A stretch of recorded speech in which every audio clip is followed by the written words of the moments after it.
5 ungrateful children buried their elderly mother alive. But hello everyone, enjoy these relaxing moments while you watch. Mrs. Mary had spent her entire life sacrificing to raise her 5 children: Michael, Helen, Lucas, Emily, and Daniel. She had once been a strong, loving mother, but the years had taken their toll. Her shoulders had hunched, her hands trembled, and her health was gradually declining. That winter morning, Mrs. Mary sat by the window, gazing out at the cobblestone street in front of her house. A cold gust of wind slipped through the cracks in the door, making her shiver slightly. She pulled her old woolen shawl closer and sighed. It had been months since she had last seen her children come to visit.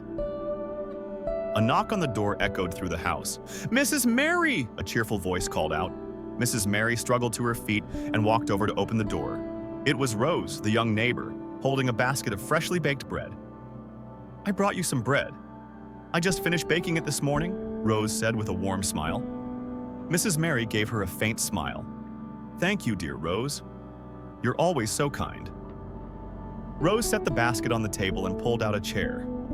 "Are you doing okay? It's so cold today, and I was worried you might be lonely." Mrs. Mary nodded slightly. "I'm fine. It's just that I haven't seen the children lately." Rose fell silent. She had heard the villagers whispering about Mrs. Mary's children. Everyone knew they were trying to sell the house, paying no mind to their aging mother. "Would you like me to call them for you?" Rose hesitated. Mrs. Mary shook her head. "No need, dear. If they want to come, they will come on their own." Rose bit her lip, unsure of what to say. Just then, the doorbell rang. Mrs. Mary slowly walked over and opened the door. Standing before her was Michael, her eldest son, looking composed but with a cold expression. Beside him were Lucas and Emily. "Michael, you've come to visit me?" Her voice was full of hope. Michael nodded but did not smile. "Mother, we need to talk."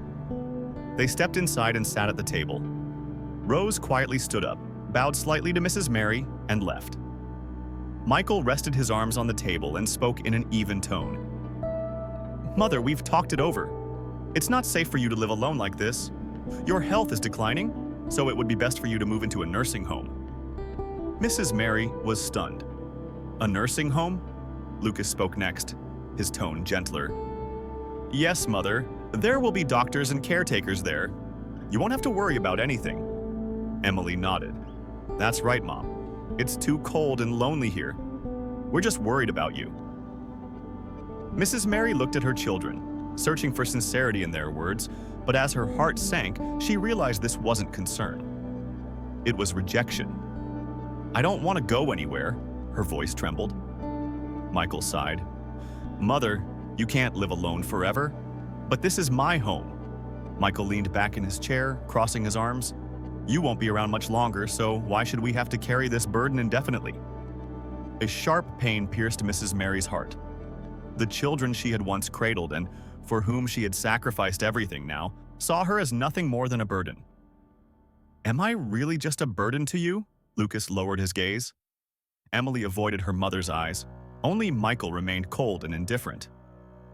"This is the best decision for everyone," Michael concluded. Mrs. Mary turned to Daniel, her youngest son, who had been standing silently in the corner. "Daniel, what do you think?" Daniel flinched, looking uneasy. I don't know." Michael shot Daniel a sharp look, a silent warning. Mrs. Mary swallowed her tears. "So you've all made up your minds, haven't you?" No one answered. Mrs. Mary took a deep breath. "Then I have made up my mind as well. I am not going anywhere." Michael abruptly stood up. "Mother, don't be stubborn. If you don't go willingly, we'll have to find another way." Mrs. Mary looked at her son, her heart aching. This was the child she had once cherished, the one she had placed all her trust in, and now he was trying to force her out of her own home. "I'm tired," Mrs. Mary said softly. "Go home." Michael scowled, then gestured for Lucas and Emily to leave. Before stepping out the door, he turned back to glance at his mother one last time. "Sooner or later, you'll have to leave." The door closed and Mrs. Mary stood frozen, tears rolling down her cheeks. The house that had once been warm now felt unbearably cold. The house fell into silence after the children left. Mrs. Mary sat motionless in her chair, her gaze unfocused as she looked out the window. The pale afternoon sunlight crept through the cracks in the door, but her heart remained as dark as her fate. She had sacrificed her entire life for her children, working tirelessly and enduring hunger and hardship to raise them. And yet now, they were discussing sending her to a nursing home as if she were nothing more than an old, useless object. Mrs. Mary clenched her wrinkled hands, her heart aching. She couldn't believe that Michael, the eldest son she had trusted the most, was the one who had made this decision. A knock on the door broke the silence. It was Rose. "Mrs. Mary, I brought you some soup." Mrs. Mary forced a weak smile. "Thank you, dear." Rose placed the bowl of soup on the table, observing the frail look on Mrs. Mary's face. "Are you okay?" Mrs. Mary didn't answer right away. After a long pause, she sighed. "What do you think about a mother being abandoned by her own children?" Rose gently took Mrs. Mary's hand. "I can't even imagine it." Mrs. Mary gave a sad smile. "Neither could I, until now." Rose looked down at the bowl of soup, her heart heavy. She wanted to help Mrs. Mary, but she was just a young woman. What power did she have over someone else's family matters? Suddenly, voices and laughter echoed from outside. Michael had returned. He walked into the house as if he already owned it. With him were Helen, Lucas, and Emily. "We need to talk," Michael said. Mrs. Mary straightened her back. "I've already told you I'm not going anywhere." Michael chuckled coldly. "Mother, don't be stubborn. We've already consulted with a lawyer. You can't stay in this house alone forever." Helen spoke next, her voice gentler. "Mother, we think the best option is to sell the house. That way, you'll have money for your retirement, and we won't have to worry." Mrs. Mary looked at each of her children, her heart tightening. "You mean you want to sell my house?" Michael smirked. "Exactly," Lucas added. "Mother, we need money too. We all have our own families, our own lives." "And what about me?" Mrs. Mary choked up. "I sacrificed my whole life for you, and now this is how you treat me?" Emily shrugged. "Don't say it like that. We're just trying to find the best solution." "The best solution for whom? For me or for you?" Michael stood up, pressing his hands on the table. "Mother, stop making this difficult. If you sign the papers to sell the house, you'll have money and we'll get our share. That way, everyone wins." Mrs. Mary let out a bitter laugh. "I see now. I'm just a commodity for you to divide among yourselves." Daniel, who had been silent the entire time, suddenly spoke. "Michael, maybe we should reconsider this." Michael whipped around, eyes blazing with anger. "Shut up! Are you taking her side?" Daniel lowered his head, saying nothing more. Mrs. Mary looked at her youngest son, and her heart ached even more. Michael sighed and pulled out a stack of documents. "Mother, these are the sale papers. All you have to do is sign, and everything will be settled." Mrs. Mary stared at the documents without touching them. Michael pushed the papers toward her. "Mother, don't make us force you." Mrs. Mary raised her head, her eyes firm. "I will not sign." Michael narrowed his eyes. "Do you think you have a choice?" Mrs. Mary slowly stood up. "This is my house. If you no longer respect me, then leave." Michael laughed mockingly. "Fine, but you'll change your mind soon enough." He got up, motioning for Helen, Lucas, and Emily to follow. Before stepping out the door, he turned back to Daniel. "You too, let's go." Daniel hesitated for a moment before lowering his head and walking out after them. The door closed and Mrs. Mary stood there, alone in the empty house, tears quietly falling down her face. The next morning, she woke up with swollen eyes, red from crying all night. The house, once silent, now felt colder than ever. She quietly prepared a simple breakfast, one hard piece of bread and a cup of cold coffee, but she couldn't swallow. Michael's words still echoed in her mind. "You won't be around much longer, so why should we carry this burden forever?" Never in her life had she thought that the children she bore and raised could say such things. A sudden knock on the door startled her. This time, it wasn't Rose. Michael stood there, arms crossed over his chest, with Lucas and Emily behind him. Without needing to hear a word, Mrs. Mary already knew what was coming. "It's time to go, Mother," Michael said firmly. Mrs. Mary frowned. "Go where?" Emily tried to smile gently. "Mother, we found a really nice place for you. Horizon Senior Care in the suburbs. It's very quiet and well-equipped." Lucas nodded. "You'll have friends, nurses to take care of you, and you won't be lonely anymore." Mrs. Mary set her coffee cup down, her voice growing cold. "So you've already made the decision for me?" Michael sighed, sounding impatient. "Mother, there's no need to argue anymore. All the paperwork is done. You just need to get in the car and everything will be settled." Mrs. Mary stood up, looking at each of her children. "Do you have even a shred of love left for me?" Emily avoided her mother's gaze. Lucas stared at the floor. Only Michael stood tall, unaffected. Michael stepped closer and placed a hand on her shoulder. "Mother, please don't make this harder on us." Mrs. Mary jerked her arm away. "I'm not going anywhere." No one had expected someone so old and frail to be so resolute. Michael suddenly let out a smirk. "If you won't go willingly, we have other ways." With that, he signaled to Lucas and Emily. The two quickly moved forward, grabbing Mrs. Mary by the arms. "Let me go!" Mrs. Mary cried out, struggling desperately. "I'm sorry, Mother, but this is the only way," Lucas said, his voice filled with guilt. Michael opened the door.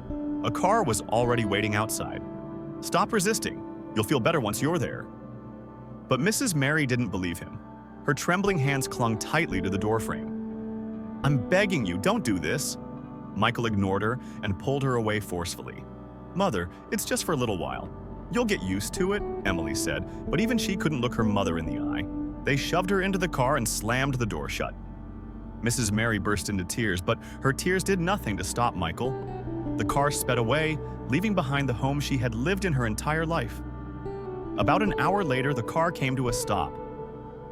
Mrs. Mary opened her eyes, trying to recognize her surroundings. This was not a nursing home. All around her was a desolate forest, with towering trees blocking out the sky. In front of her stood a small, dilapidated house. Its wooden walls peeling, its windows covered in mold, and its roof on the verge of collapse. Michael opened the car door and dragged his mother outside. "Where is this?" Mrs. Mary asked, her voice trembling. Michael smirked. "You said you didn't want to go to a nursing home, so this is the best place for you." Mrs. Mary stood frozen. You brought me here." Lucas turned away. Emily lowered her head. Michael remained indifferent. "This is an old family house. You'll live here. No one will bother you, and you won't bother anyone." Mrs. Mary stared at the ruined house before her, utterly dazed. "Is this your solution?" she asked. Michael shrugged. "You didn't want to go far. We honored that." Mrs. Mary let out a bitter laugh. "So you're dumping me here to rid yourselves of responsibility." Michael did not deny it.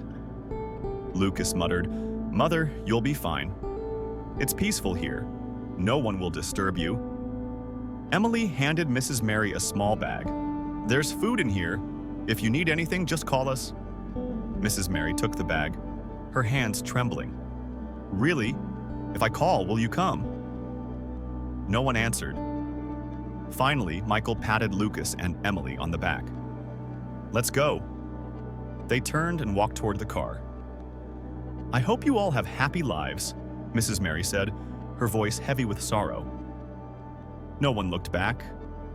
The car sped away, leaving her alone in the middle of the abandoned forest. Mrs. Mary looked around. The wind howled through the trees, the silence eerie and suffocating.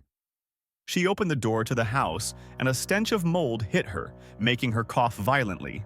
The house was empty, just an old broken bed, a table with a missing leg, and a few scattered belongings. Mrs. Mary collapsed to the floor. In the end, she had been abandoned by the very children she had brought into the world. Tears streamed down her face. No one could hear her cries in the midst of this desolate forest. Mrs. Mary sat motionless on the old rickety bed, her empty gaze fixed on the dust-covered window. The wind howled through the trees outside, creating a mournful sound that echoed the sorrow in her heart. 3 days had passed since her children abandoned her here. This decrepit wooden house in the middle of the wilderness was no place for a person to live. The wooden walls were rotting. The ceiling had large holes, and whenever it rained, water poured through the gaps, drenching the cold, dirt-covered floor. Her meals consisted only of hardened pieces of bread and a few canned goods that Emily had left behind. But now the food was almost gone. Mrs. Mary trembled as she walked to the small cupboard in the corner of the room, opening it with hope of finding something, anything edible. But inside, there was nothing but old junk covered in cobwebs. Her stomach growled with hunger. She picked up the last piece of stale bread, chewing it bit by bit, but it was so hard that it got stuck in her throat. She took a sip of the little water left in her bottle, struggling to swallow. She was growing weaker. For the first time in her life, she felt as though she was on the brink of death. That afternoon, the sky darkened and rain began to fall. Heavy raindrops pounded against the broken roof, seeping through the cracks and dripping onto the floor in slow, steady streams. Mrs. Mary curled up in the corner of the bed, wrapping her frail body tightly in her old woolen shawl. But the cold still seeped deep into her bones. Outside, the sound of insects filled the night, and the eerie howling of stray dogs echoed through the trees. Mrs. Mary closed her eyes, trying to sleep, but sleep never came. Instead, memories flooded back. She remembered the old days when her little home in Evergreen was always filled with the laughter of children. She remembered Michael as a child, always running after her whenever she went to the market. He used to hold her hand tightly, innocently asking, "Mom, I'll always be with you, right?" She had smiled tenderly, stroking his hair. "Of course, my love." And yet now it was Michael who had heartlessly pushed her out of his life. She remembered Helen, her eldest daughter, who used to cling to her side whenever she cooked.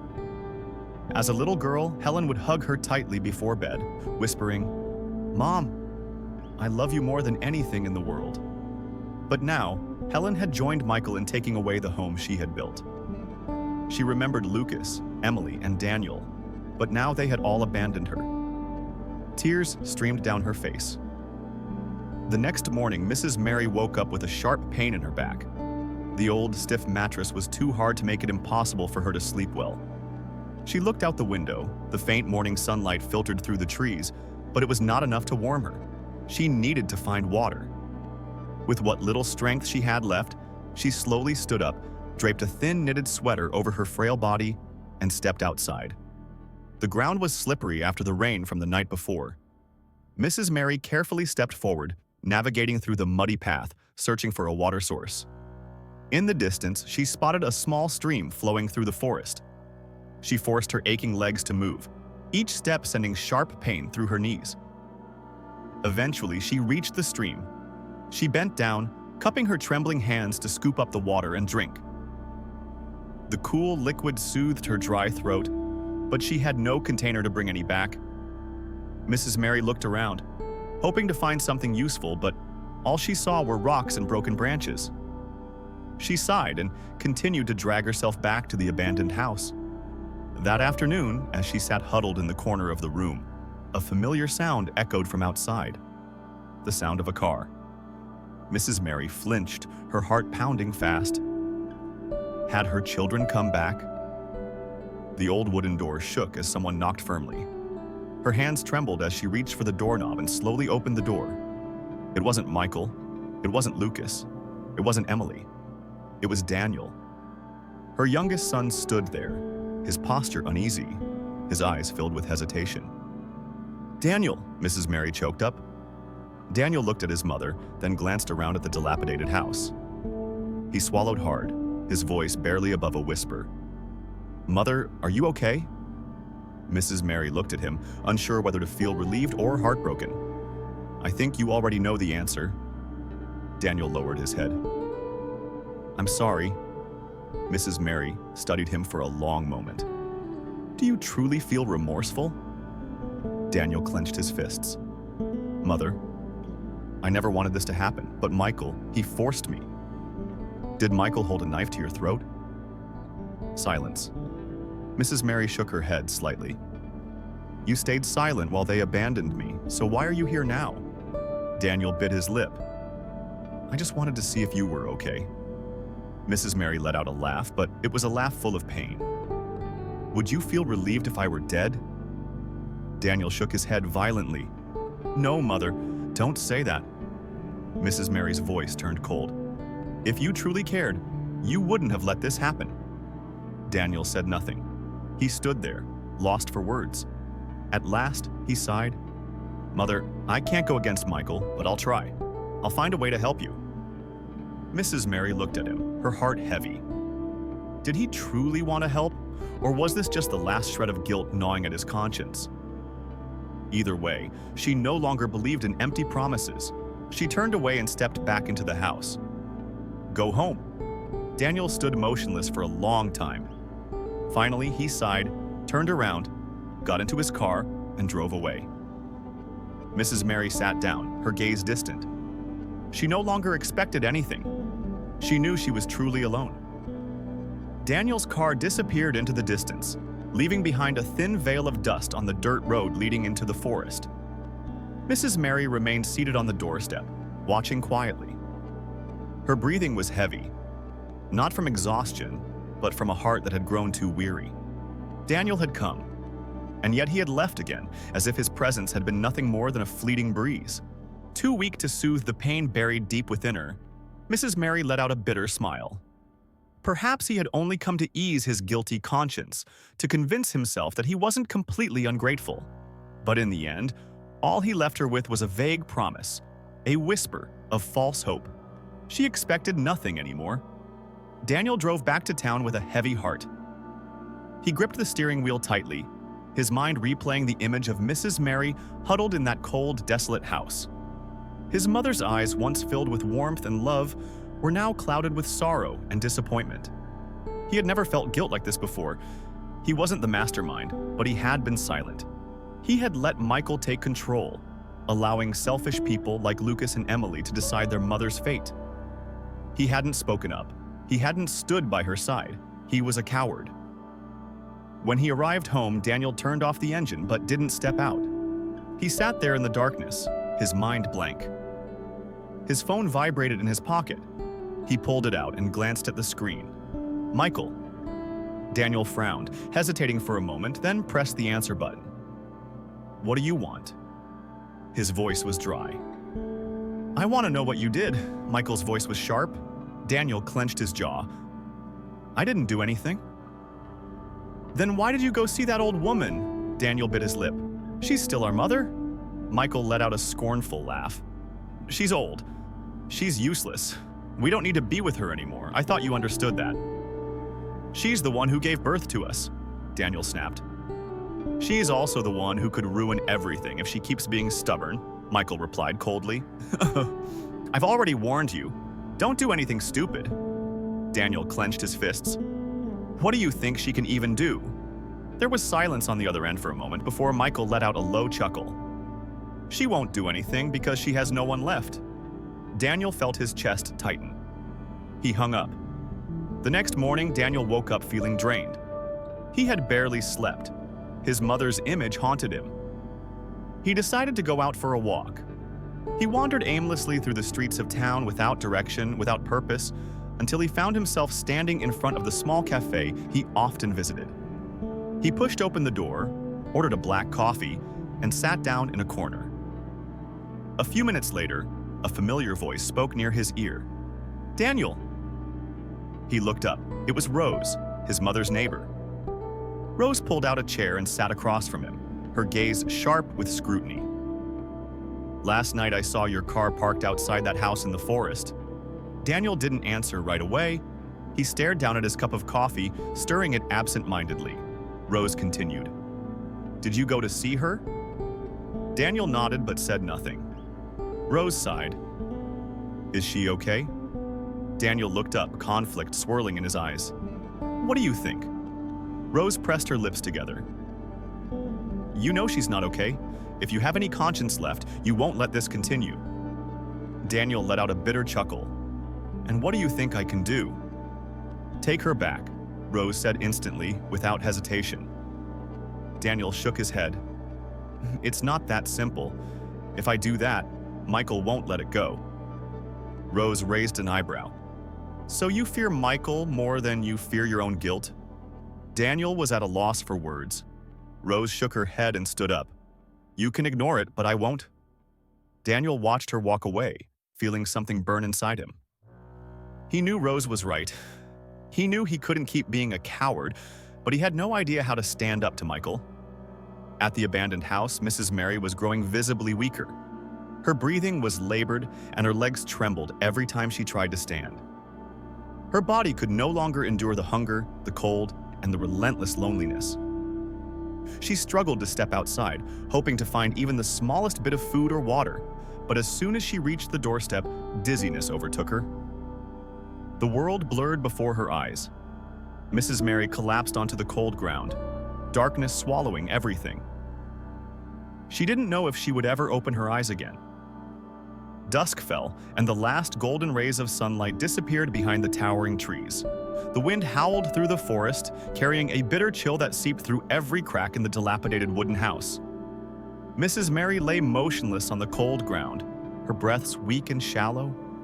How long had she been lying there? An hour? 2? Perhaps the entire afternoon. She didn't know. Hunger and cold gnawed at her, draining what little strength she had left. Her frail hands dug into the damp earth, struggling to push herself up, but her body no longer obeyed her. She closed her eyes, silently waiting for the inevitable. Perhaps this was the end. In town, Daniel sat in his apartment, a glass of whiskey in his hand, but he couldn't bring himself to drink it. The image of his mother curled up in that abandoned house haunted him, her eyes filled with pain and despair. He couldn't shake it from his mind. His phone buzzed, a message from Michael. I hope you're not doing anything stupid. It's over. Daniel slammed the phone onto the table. Over? His mother was still out there, alone, battling hunger, cold, and the betrayal of the very children she had devoted her life to loving. He jumped to his feet. He couldn't stay silent any longer. Meanwhile, at the abandoned house, Mrs. Mary was slipping into unconsciousness. As darkness embraced her, she drifted into a distant realm of memories. She saw herself as a little girl again, running barefoot through a field of wild daisies outside Evergreen. Her laughter echoed in the wind. Her small feet danced under the golden sunlight. She saw her mother, a gentle woman with long, flowing black hair, smiling and calling her home. Mary, come inside for dinner. Mrs. Mary wanted to run to her, to throw herself into that warm embrace, but her feet wouldn't move. The scene blurred, then vanished. Now she saw herself as a young woman, radiant in a white dress on her wedding day. Beside her stood her husband, the man she had once loved more than anything. His eyes were full of tenderness as he held her hand tightly. We will be happy, Mary. She wanted to nod, to believe in those words, but the image dissolved like smoke. She saw herself as a mother, cradling baby Michael in her arms, her firstborn. She remembered the overwhelming love she had felt the first time she gazed into his wide, innocent eyes. My son, I will protect you for the rest of my life. But suddenly, baby Michael disappeared, and in his place stood the man he had become, coldly saying, You won't live much longer. Why should we keep carrying this burden?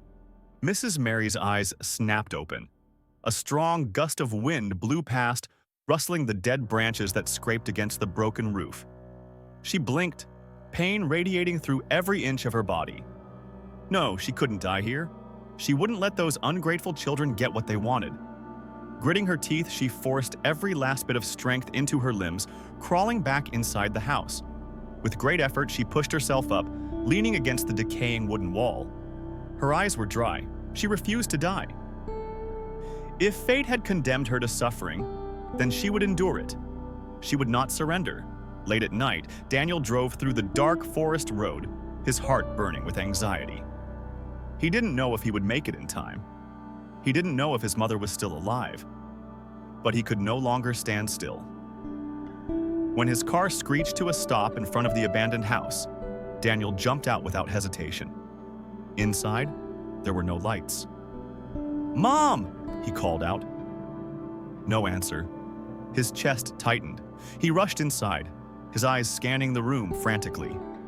And then he saw her.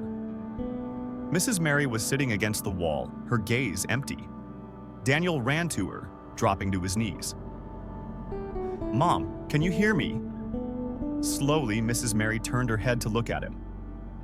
"Daniel," her voice was faint. Daniel grasped her frail, cold hands, feeling the chill seep into his own skin. "Mom, I'm sorry. I was wrong?" Mrs. Mary said nothing, only looking at her son with weary eyes. Daniel swallowed hard, his heart aching. "Mom, I'm taking you out of here." But Mrs. Mary shook her head weakly. "No, Daniel, it's too late."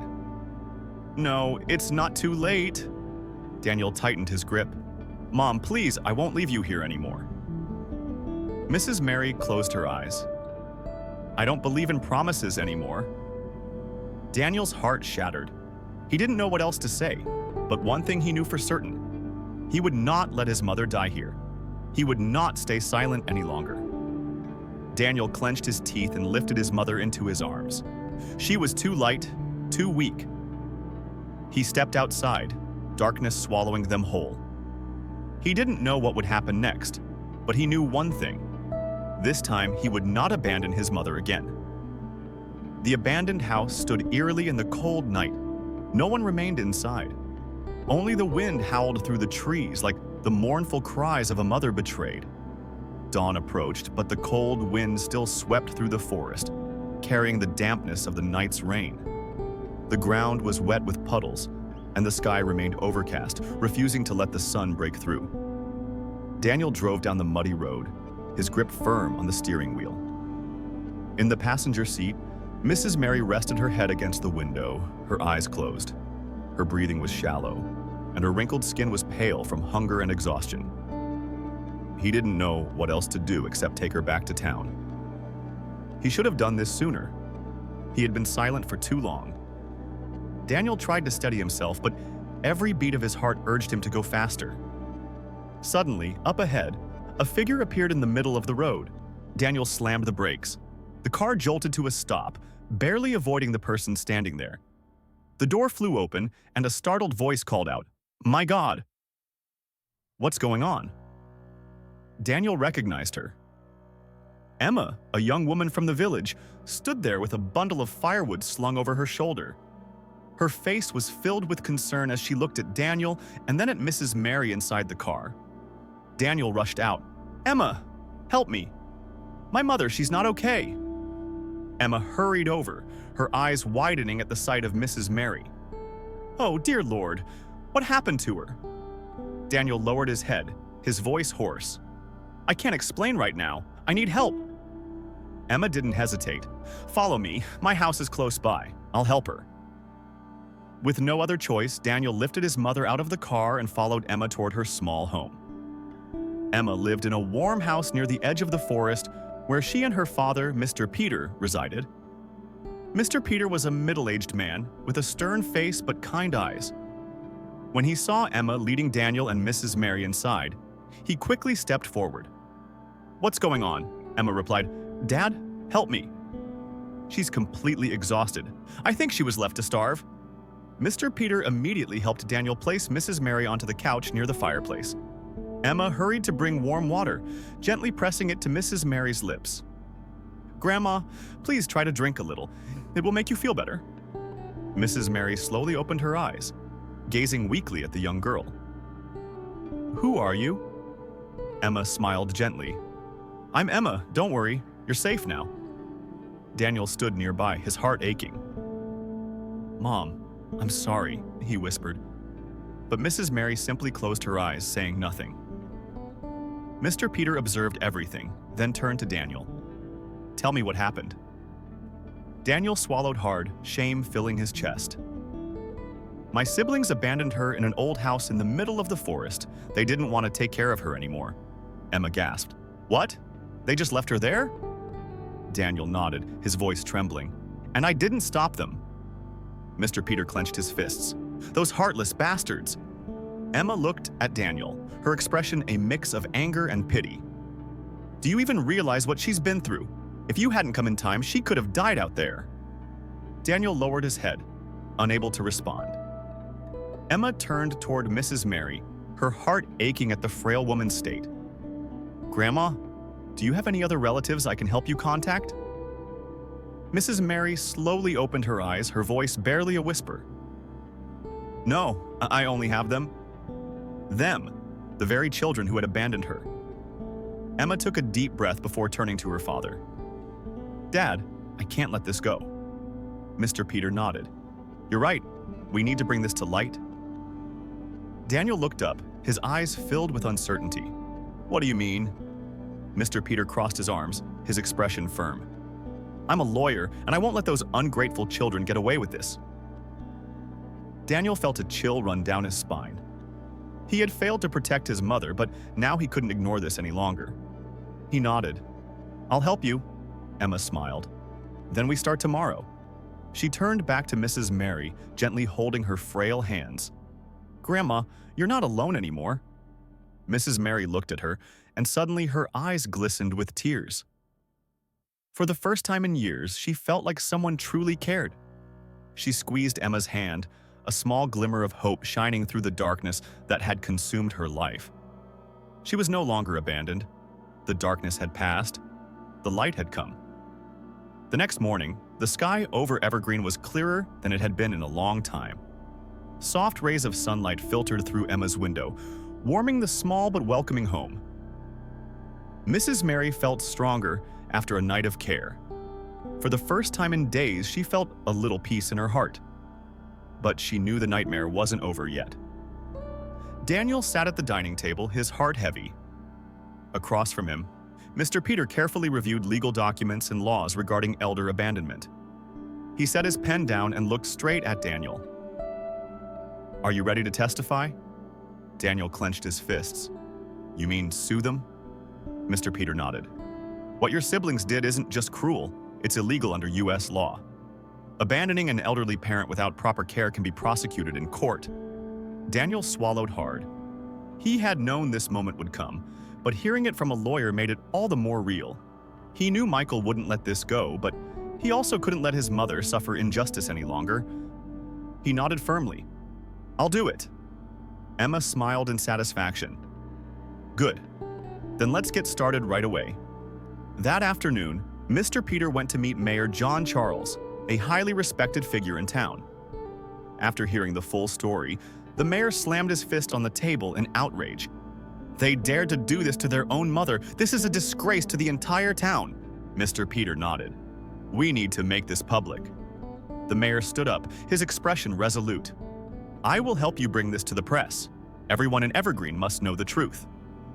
By the evening, everything was set.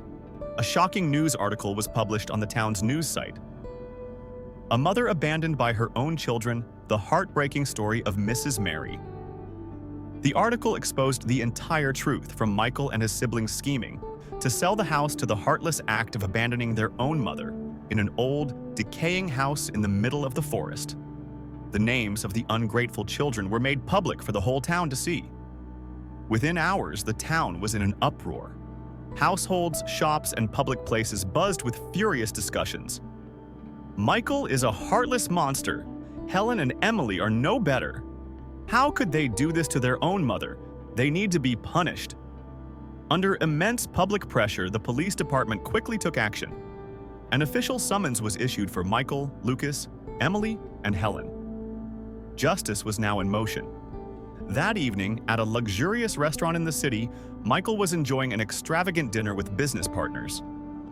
He laughed and chatted, completely unconcerned about his mother's fate. Suddenly, his phone began vibrating non-stop. Messages flooded in from friends and acquaintances in town. Frowning, he picked up his phone and opened the notifications. The moment he read the article, his face turned deathly pale. Before he could react, a firm voice called out behind him, "Michael Harris!" He turned around. 3 police officers stood before his table, their expression serious. "You are being summoned to cooperate with an investigation regarding the abandonment of an elderly parent under parental protection laws." The restaurant fell into silence. People began whispering, exchanging glances of curiosity and judgment. Michael shot up from his seat, furious. This is a family matter. You have no right to... One of the officers held out the official summons. You can explain yourself in court. There was no way out. Michael clenched his fists, but he couldn't fight the law. He had no choice but to go with them. At their respective homes, Emily and Lucas also received their summons. Emily trembled, tears streaming down her face. How could this happen? How did this get out? Lucas had gone pale as well. It must have been Daniel. He betrayed us. But this time, no one could save them. Their crimes had been exposed to the entire town. The next morning, the police station was packed with people. Residents gathered outside, their voices echoing with outrage. Justice for Mrs. Mary. The ungrateful children must pay for their crimes. Daniel stood among the crowd, his heart heavy. He had once been a coward, but today he stood there to make things right. Emma helped Mrs. Mary walk toward the station, her steps slow but steady. When she saw the children who had abandoned her being escorted outside in handcuffs, she did not cry. She simply looked at Michael and spoke in a voice that was soft but filled with authority. I once thought you were my pride, Michael, but today I realize I was wrong. Michael lowered his head, unable to meet her gaze. Lucas and Emily sobbed, begging for forgiveness, but this time no one stood by their side. A week later, the court officially ruled on the case. With all the evidence from the press, the police, and most importantly, Daniel's testimony, the court declared Michael fined a significant amount and banned from engaging in business for 5 years. Lucas and Emily were legally required to provide full financial support for Mrs. Mary for the rest of her life. Helen was removed from her position as company director, as the scandal had tarnished the business's reputation. None of them could escape the consequences of their cruelty. That evening at Emma's house, Mrs. Mary sat on the porch, gazing at the star-filled sky. Daniel approached her and slowly knelt before her. Mother, can you forgive me? Mrs. Mary was silent for a long time. Then she reached out and gently placed her hand on Daniel's head. You came back. That's what matters most. Daniel broke down in tears. The darkness had passed, and Mrs. Mary was finally safe. Those who had betrayed her had paid the price. After the trial, Evergreen seemed to change. Mrs. Mary's story not only outraged the townspeople, but also served as a lesson for many families. Michael, Emily, Lucas, and Helen lost their reputations and the respect of the community. Meanwhile, Mrs. Mary, after months of abandonment, had finally found justice. But there was one person who still could not find peace. That night, Emma's house glowed warmly under the golden light of the lamps. She had prepared a simple yet nourishing dinner for Mrs. Mary. You need to eat more, Grandma. You've suffered for too long, Emma said with a smile as she placed a steaming bowl of soup in front of her. Mrs. Mary nodded gently. Thank you, Emma. If it weren't for you, I might not be sitting here today. Emma shook her head. Please don't say that. What matters is that you're safe now. In the corner of the room, Daniel stood silently. He had barely spoken throughout dinner, unable to find the words. There was so much he wanted to say, but he didn't know where to begin. When Emma got up to clear the table, Daniel knew it was time to face the truth. He stepped toward his mother and slowly knelt beside her. Mom? Mrs. Mary looked up at him, her expression calm. Do you want to say something? Daniel swallowed hard. I'm sorry. Mrs. Mary remained silent. Daniel lowered his head, his voice trembling. I was wrong. I stayed silent when I should have stood up for you. I let Michael control me. I let my own cowardice cloud my judgment. His throat tightened. Mother, can you forgive me? Silence filled the air. Daniel didn't dare look up. He was afraid of seeing disappointment in her eyes, but then he felt a trembling hand gently rest on his head. He looked up. Mrs. Mary was gazing at him, her eyes filled with warmth and love. My son, she whispered, you came back. That is what matters most. Daniel broke into tears. The next morning, Daniel made a decision. He would bring his mother back to town, not to the old house, the place that held too many painful memories, but to a new home. I bought this house, Daniel said as they stood in front of a small home near the town center. I want you to have a better place to live. Mrs. Mary was so overwhelmed that she couldn't find the words to speak. Emma gently took her hand.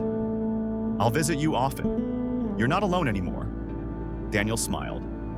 "You will never have to fear being abandoned again." Mrs. Mary looked at the two people in front of her.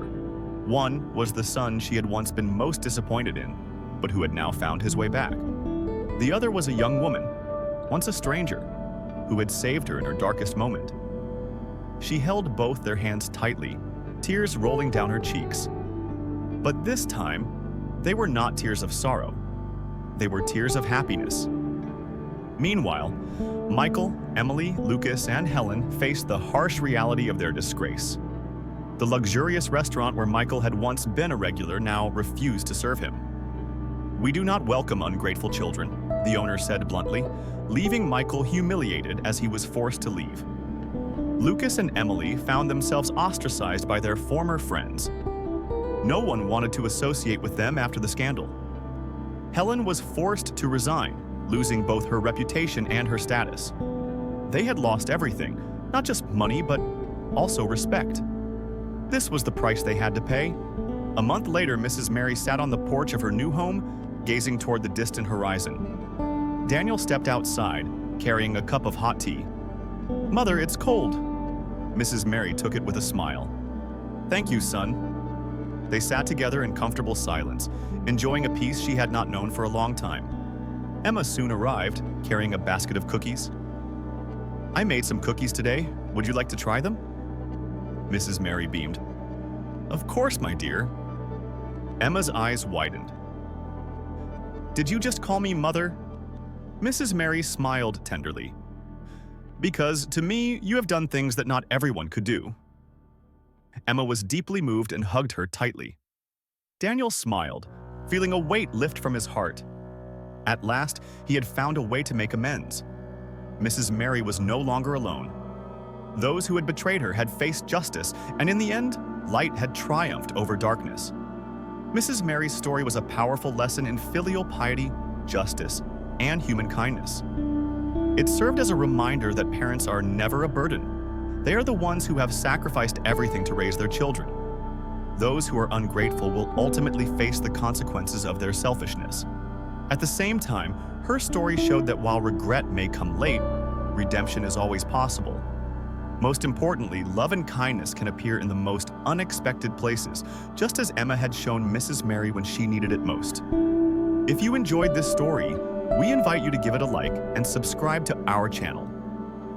Your support motivates us to keep bringing heartwarming stories almost every day. We are very grateful for your support. See you soon!